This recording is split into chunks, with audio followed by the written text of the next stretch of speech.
Hey, thanks for watching episode 17. In this episode, we arrived from Portugal and in Gloucester and drop while one in the water. We proceed to do a whole lot of provisioning, far more than we did last year. We learned a lot from last year. We really came to the Bahamas with far less than we really needed, and so we went to a lot of stores. I had requested to the insurance company to round Hatteras a little bit early because we were having some pretty good weather, and it looked like one of the best times actually around Hatteras. And unfortunately, either because of their backlogs or the fact that they are in the UK or a combination of all kinds of things, it took many days for them to ultimately get back, and we ultimately needed to make that decision before we actually got the final decision from them or the final paperwork from them that yes, we could round Hatteras before November 1st. But ultimately they did give us the endorsement, and all it basically did was take off the named windstorm coverage from our policy. So that, we were deliberating leaving for a while there because of that. There was nothing the National Hurricane Center was kind of watching in the Caribbean or the Gulf, and the weather looked perfect for rounding Hatteras. It looked like the best time, and when we looked out into our PredictWind crystal ball, the weather was starting to turn pretty crappy. And this all goes back to, you can't have a schedule when you're cruising, but we haven't yet figured out how to not have schedules with people visiting or the need to fly back in the past for work, or now flying back for Thanksgiving and Christmas, or whatever the case may be. So we haven't yet figured that one out yet. And, maybe we haven't really completely detached and untethered from the schedule world. There was a ton of work to get Wild One ready to head down the coast, and I think you'll see some of that in this episode, including me needing to go up the mast once again. This takes us from our prep, our launch, and all the way around Hatteras to Beaufort. And thanks a lot for watching again. If you like what you see, please subscribe and like us on YouTube. We'd really appreciate it. Thanks a lot. We are going to kick off season 2 of cruising, and I'm really super excited, which is probably one of the reasons why I didn't get any sleep last night. After spending about a month in Europe, and I don't think I've ever spent anywhere that long except in the Bahamas last year, I had a thought. So we had been moving around quite a bit between our Camino de Santiago and visiting friends and going to Oktoberfest and checking out Salzburg, and we've been in a lot of hotels, and I think we've been probably I counted 10 or 11 hotels in the last month, and so that's a lot. It feels like a lot to me anyway. And so it occurred to me that, this is probably one of the advantages of if you're thinking about, cruising or buying an RV or a sailboat to live on or a powerboat or whatever it happens to be. This is one of the advantages. You want to travel, and you want to be in one place for a long period of time to kind of get a feel for the culture and the people and that sort of thing, but you don't like, but you don't want to deal with the hassle of moving hotels and all that kind of stuff. This lifestyle might be for you. Just arrived at Wild One, new bottom job, and they've got the first coat of prop speed on, and they waxed the bottom sides, which looks awesome. Yeah, there was a slow. Yeah, there is a slow leak in here, and I have no idea where it's at. Sad. Yeah. This side's okay. The other side, it lost a little bit. Maybe that's just to be expected. I have no idea. Holy moly, it is dirty up here. Everything looks good so far. I think our batteries are at 80%. We had this dehumidifier working. Looks like it's been working. Nothing seems like it's awry, knock on wood, as of yet. Let's see. Oh, what is that? That is a big, huge spider. Got him. What is he? Anybody know?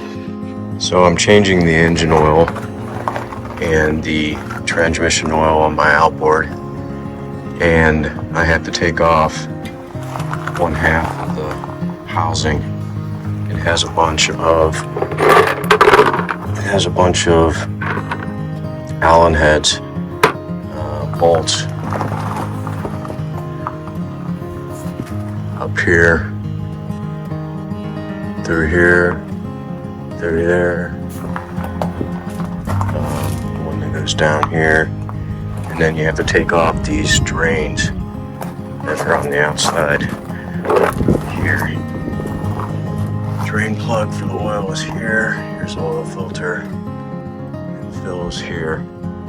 And the drain for the crank oil is the one's down here. One is up here. Oh yeah, you have to get the engine vertical. So I had to put those blocks underneath to raise up the dinghy a bit so I can actually get it all the way down. And it seemed like there's an awful lot of oil. More than it probably should. It's kind of interesting. I had to use a wrench, a pair of channel locks to get this off. I don't know why they put it on so tight. You really need to hand tighten it, but most of the oil had drained out, which is really nice. Honda has a nice design, and they also have that gutter right here to collect oil. Oil is pretty dirty. Looks like it was a good idea to change it. So if you change the oil filter, you need to put 1.2 quarts in. So I'm all in. So I have to start it up when it's in the water and recheck it. The gear oil is pretty clear, and there's no water in it, which is good, but it seemed a little low, so it's a good thing I'm checking it anyway.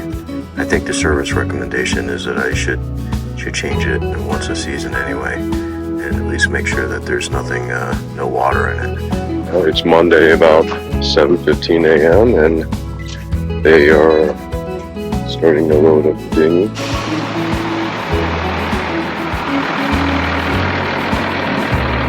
Excited, Shane? Very excited. It's splash day.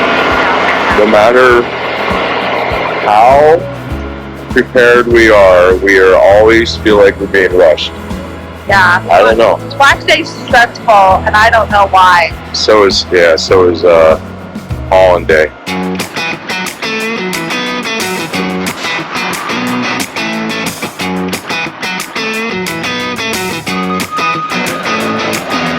I'm Shireen. She paid the bill. They want to make sure you pay the bill before you take off.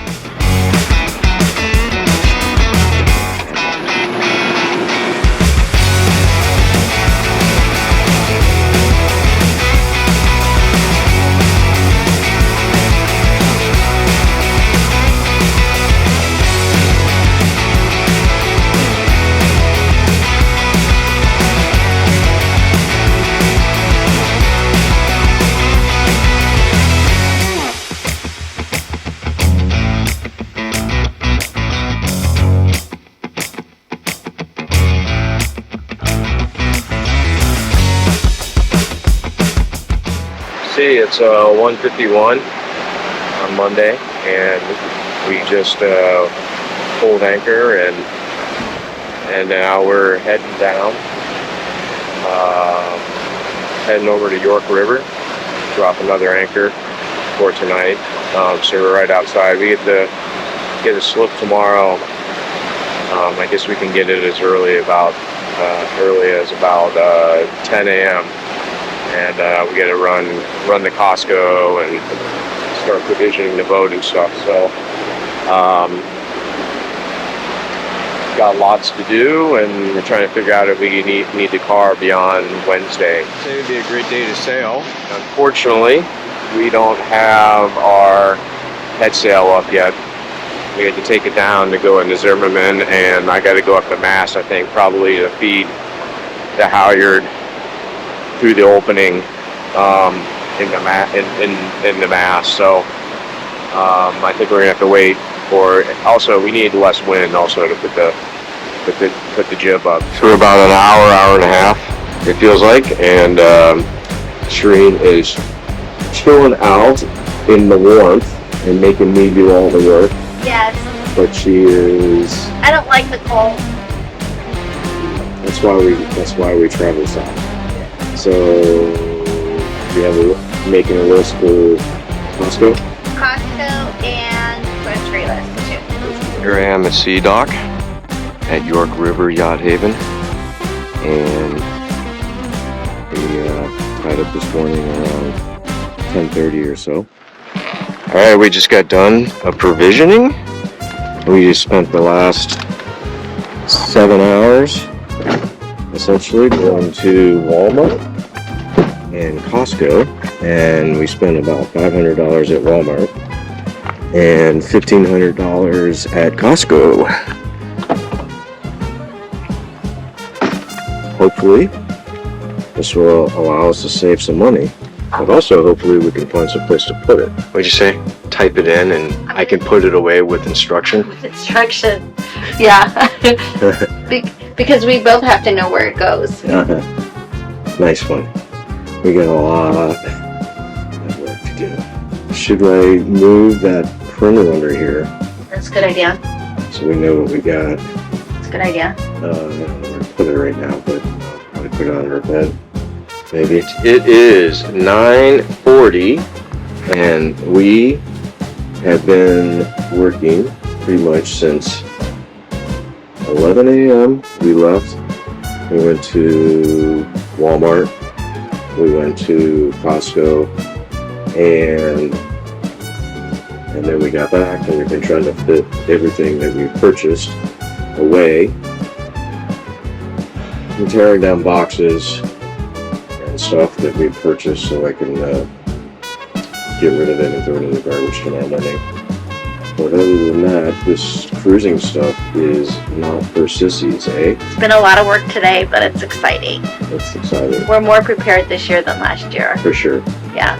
I think we're gonna save a lot of money this year because we got a lot of stores, far more stores than we had before. So this year our insurance company, as we're trying to renew, they had said that we need to actually have somebody inspect and weigh our fire extinguishers. So we called a local place up here in Clockster, Virginia, and they came out and took a look at our fire extinguishers, which came with our Nautilus 46, and they are he was unable to inspect them because they were foreign made. I think they were made in they look like they're probably French made. The one on the right is the French made one, and they're both ABC. I guess allegedly they say this one's 2.5 pounds, the one on the left that we just purchased, and the one on the right is 1 kilogram, which I think is roughly 2.5 pounds as well.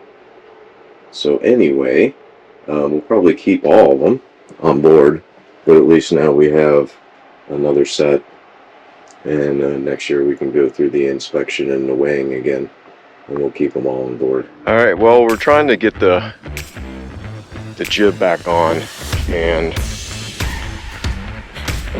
the halyard only goes and connects to this track up on the mast, and so you have to attach a painter in order to feed it down through the sheave up there. But unfortunately, the painter that Nautilus gave us is relatively thin, and so for whatever reason, despite her best efforts, it seems to jump the sheave as it exits the block or as it exits the mast up there and gets caught, and so you have to go up in the mast. Zimmerman put it up last year and had the same problem. We took it down this year and had the problem, and now we're putting it back up and have the problem. So something has to be fixed here, and I don't know what I'm doing. What's your favorite part about going up the mast? Coming back down. You don't like it? It's not my favorite thing to do in the world. So I got my Black Diamond climbing harness. I put these on, these biking tights, because the mast I think has some fiberglass or something on it, and so I have two lines. I have this one. Oh, I'm gonna have to fix this, and then I have the Jennifer halyard, and we're gonna use one. We're gonna use them both. We're gonna use the halyard as a spring. All right, here I am, top of the mast. We're very much close, and this is where the sheave comes out, and this stupid black line jumps it. And now it's all caught up in there. And I gotta free this. So it's a lot of fun. Alright, after 3 trips up the mast, it's 4:15. We started this at what, 12:30? 12:30. Had to go up the mast 3 times. And then, of course, the wind and the current of the river were not cooperating. And the wind, which was supposed to die down today, did not. So it was a real challenge. All right, after a hard day's work, we're heading into Yorktown to our favorite Pulse Grill, Yorktown Pub. And get some food and a few beers maybe or something, and hopefully make it back before sunset. So, Yes. how was dinner? Dinner was fabulous. This is our favorite Yorktown place, Yorktown pub. And your fingers hurt. My fingers hurt so bad. Putting up the jib was very painful today.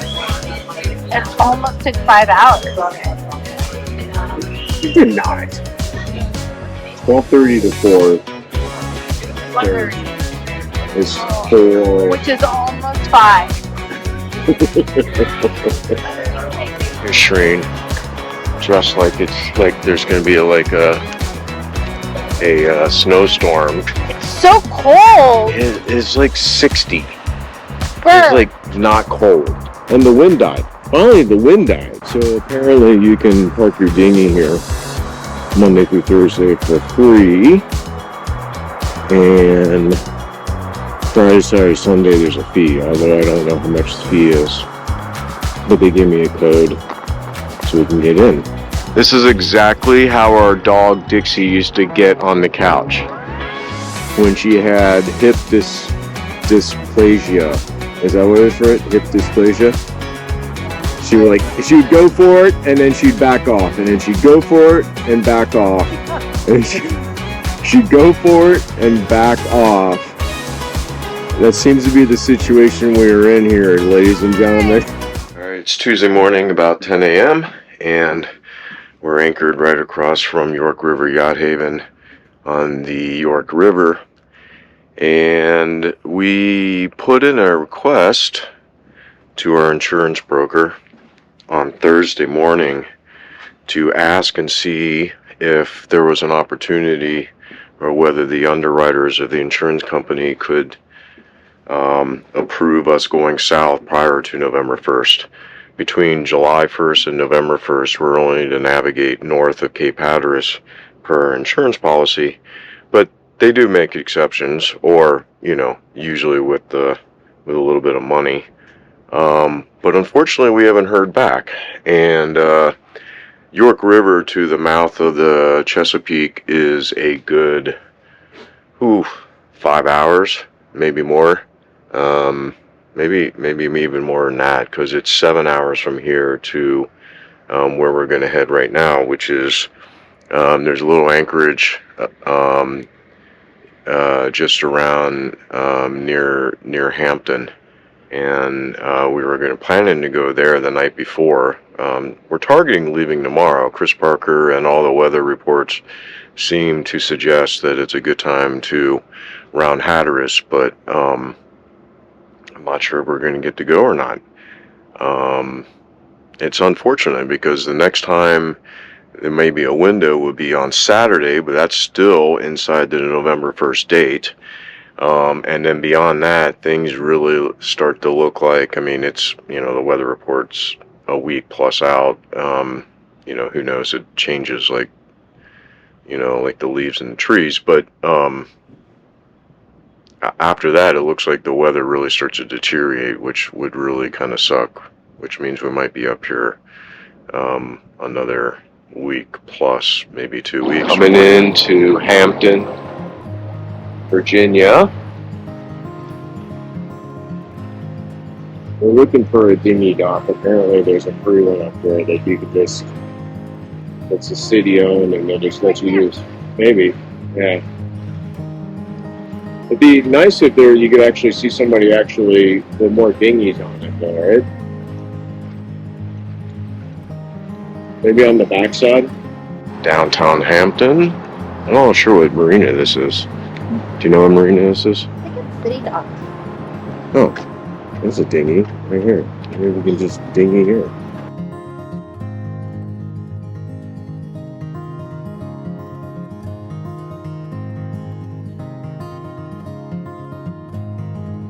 Alright, it's 6:05 and we've just exited the Chesapeake Bay from the south span, the south tunnel, and we left around 3:45 from this.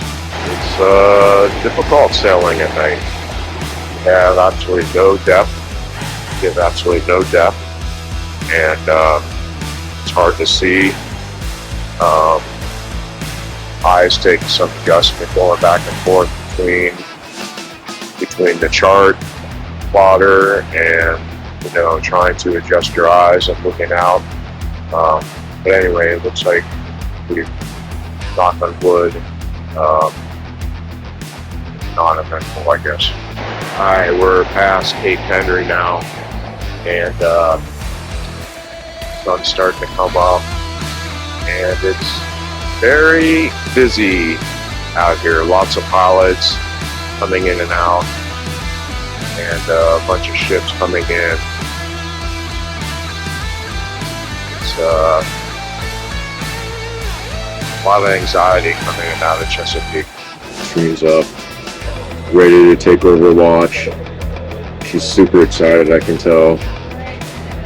Well, at least it's light. It was a very active Chesapeake Bay entrance. Yes. There was a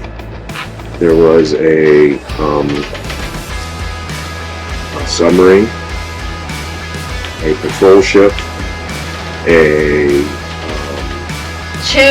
Two of those, and you didn't see these. two diggers. Yeah. Towing. Oh, well, yeah. The dredgers. There was a warship. Alright, I took a nap, and it's about 10:30. Stream's still on watch right now, but seas are pretty good. Just a little bit of swell.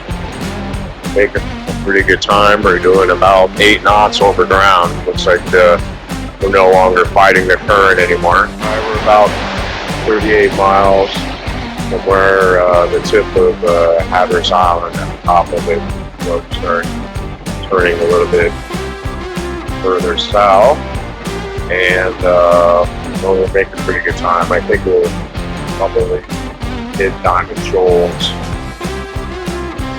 probably about 12 a.m.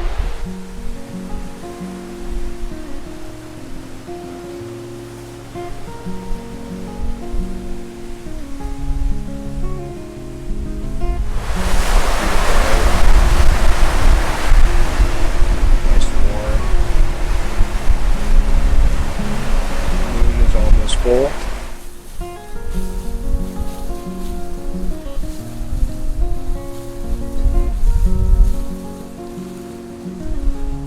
8 a.m. and we're about to come across the first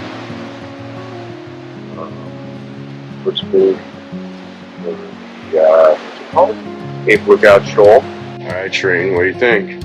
Our first solo trip around Cape Hatteras? Yes, it was terrifying because we were relying on a track we used with Captain Scott last year, and it was hugging the Hatteras shoals pretty close, but we went a little wider, but it was still terrifying. Really excited that we went past. We're about 8 minutes from turning into the channel to Beaufort.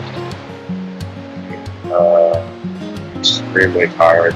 Need to get in, take a nap. Here we are at Beaufort, and our first successful Hatteras solo passage, and no issues until we get into the dock, and we had a little bit of a barnacle issue on one of our poles, but it's not too bad. What do you mean barnacle? Well, that's what scratched the barnacles from the pole. Anyway, Shreen says she's a little compressed. Do you want to talk about why you're so compressed, Shreen? Because rounding Hatteras, we did all of our research, we checked the forecast 1,000 times, we checked our route 1,000 times, and what I used as the foundation of the route was the route we did last year with Captain Scott. I still had that track. So I based it off of that and was pretty confident we weren't going to die. But then in the last hour, Mike changed the route, thinking we were going to die. So that kind of got me on the edge. So then I had to like stand strong about my original route. Mike backed down, and then I had to sit and wait see if I was right. So that was just nerve-wracking. And then we come in. So that was like literally 12 hours ago. But then we still compressed about that. Still compressed about that. And then we come in here, and I have to bear hug. I don't know, a 16-foot pole to wrap a line around it.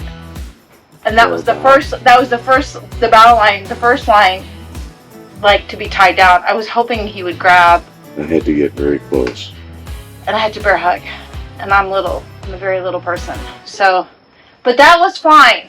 It was fine. And then to get the other lines, though, that's when we started kind of, the whole boat was hugging the pole. And then that's where the barnacles came in. But I just need to clean the boat, because I feel like a cluttered boat is a cluttered life. I need to clean the boat from the last 2 days, and then take a shower, and I'll be fine. That's me. That's Shreen compressed. But we have dinner reservations tonight. We can decompress then. Sitting here at Homer Smith's Marina. Beautiful office up here and some nice chairs to sit in. Here's a channel to come in to Homer Smith's. You got to keep these green markers to port. Obviously it's a little narrow. The cool thing is that they put us at a dock slip, an end tie that has both fuel and pump out. It is today, 27th, I think. Yeah. 27th. We are making a little stir fry tonight, and Shreen's making some veggie chili for tomorrow. And tomorrow we're heading out around 6:30, maybe 7 o'clock a.m. and head to Charleston. And we're trying to